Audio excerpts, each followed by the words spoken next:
News 46 is brought to you by Bees Embroidery and Garment Printing, specializing in custom and personalized decoration of gifts, garments, and more. Call 775-727-9444. News is also brought to you by J.K. Nelson Law. Call 727-9900 today for your free consultation. If you need a lawyer, you need Nelson.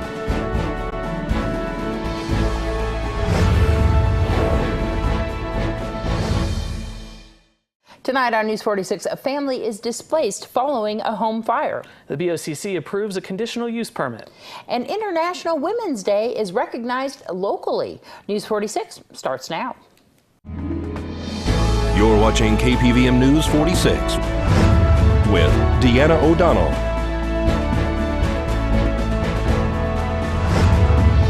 and Zach Reinert.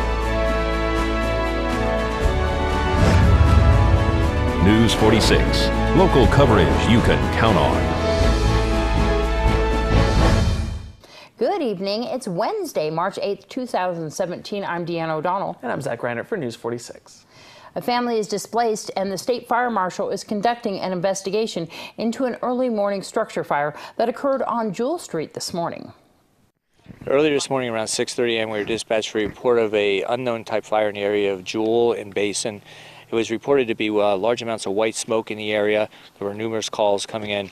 It wasn't until the Nye County Sheriff's Office Deputy Toll arrived on location, confirmed a working structure fire. The assignment was upgraded, adding additional resources to the call. As our crews arrived, we found a smoke condition along the roof of the structure and also had fire presenting at the AB corner here at the front of the house. It's a double-wide manufactured dwelling. Crews commenced an interior attack, which means they went into the house to attack the fire, and in there they found an extended room and contents fire, quickly knocked it down with no extension. We're now in the investigative phase. Deputy State Fire Marshal's on location as well as the Sheriff's Office, and we're probably in the middle part of that as we speak. So there was several children, some animals here. There were. The house was occupied by an adult and 4 children, and there's at least 2 canines, at least 1 or 2 small ponies. How are the animals? Animals are fine. There were no injuries. We did evaluate one of the children who had an upper respiratory issue prior to the fire. As a result of some of the contact with the smoke, they were reevaluated on scene. It was a parental AMA. And there was a turtle inside? How's the turtle? It's my understanding the turtle is fine. Is it just contained in one room, or where is it at? The actual fire damage was contained to a room and contents. However, the smoke and heat extended beyond that and went into several of the adjacent bedrooms. So this is not livable at this point? At this point, there's some electrical work that would need to be completed as well as in that particular area of origin. Where's the family going right now? Where are they going to be staying? They have family in the area. They made alternate means for staying into the family's house. All right, and then we don't know if it's accidental or intentional at this point? It's under investigation. Can you tell me, as far as the reporting parties, that they were passerbys or neighbors, was anybody from the home reporting the fire? I don't know exactly who ended up in the litany of people who were reporting, but I do know some neighbors and some passerbys were in that process of reporting it. The Board of County Commissioners had on their agenda an item to possibly revoke the conditional use permit of an exotic animal owner whose property on Black Rock Street here in Pahrump was found to be in poor living conditions for the numerous animals by animal control in November of last year.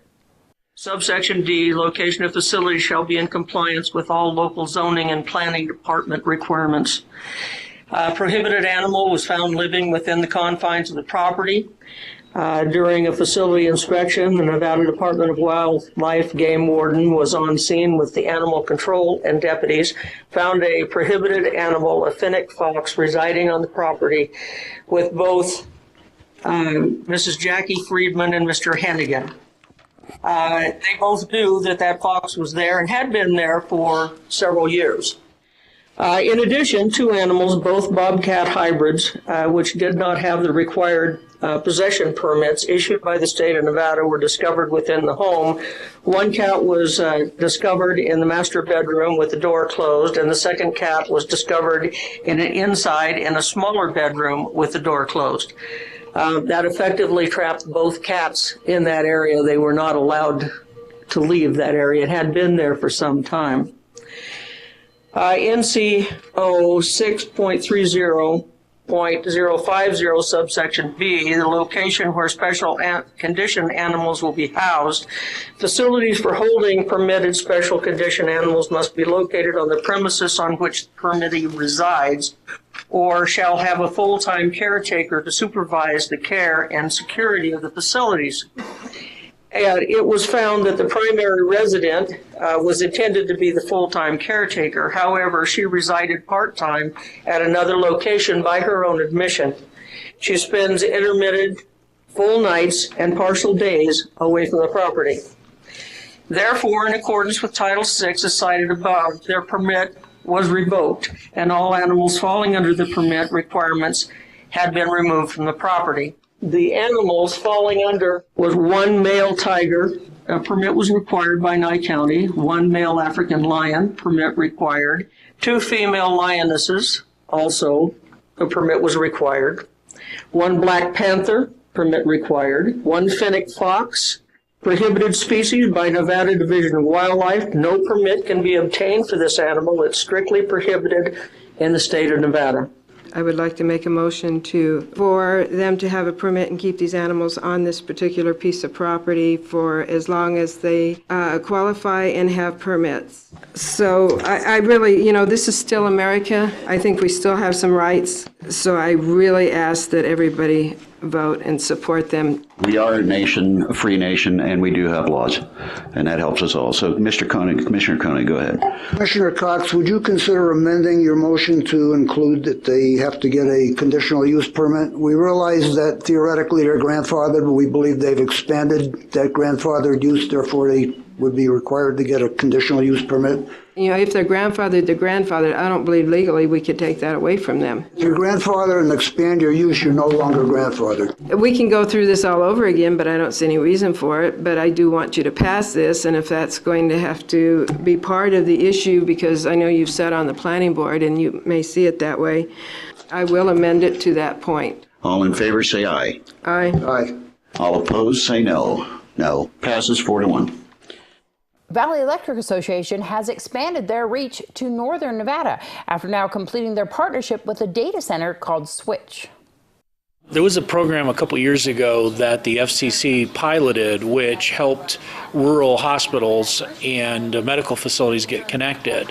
So a couple of companies tried their hand at it, didn't do so successfully.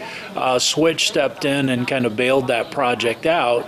We then joined with Switch to use some of our assets, our electronics and know-how to help light this fiber optic line from Las Vegas to Reno. And this is, to my knowledge, the first fiber optic superhighway that's been available between Las Vegas and Reno for modern broadband connections. We can do video conferencing, and it's super high capacity, very fast in getting data from end to end, and we can do a lot of it. So it really is an exciting time for Western Nevada. So it means that we're completely connected, the line's done? Absolutely. The line is in place. The electronics are up. We actually have circuits today that we're transporting out of Las Vegas up to Reno across this new network.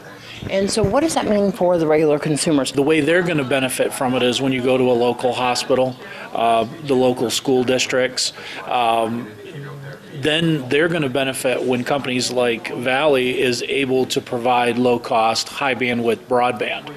So that's their benefit. Now, if you're a business that has a location in Pahrump, you have a location maybe in Beatty or Tonopah, as well as Vegas or Reno, now we can connect the dots and allow those businesses to intercommunicate. That'll benefit businesses more directly, but again, the way the average consumer or the VEA member benefits is that's part of what's helping us roll out an affordable, high-speed broadband service. What is Switch? Switch is one of the world's leading data center providers, meaning when businesses get to a certain size, they realize the vulnerability of just having one server at their business location, because water and electricity explosion, anything could ruin that data permanently.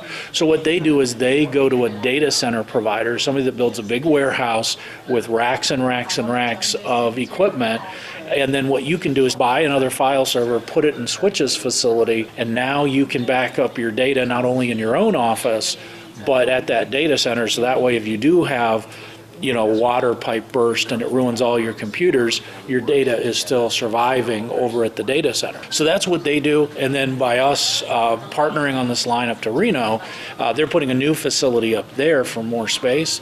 Now companies could have certain assets backed up in Vegas, other assets backed up in Reno, and a path between them. How can the businesses here get involved?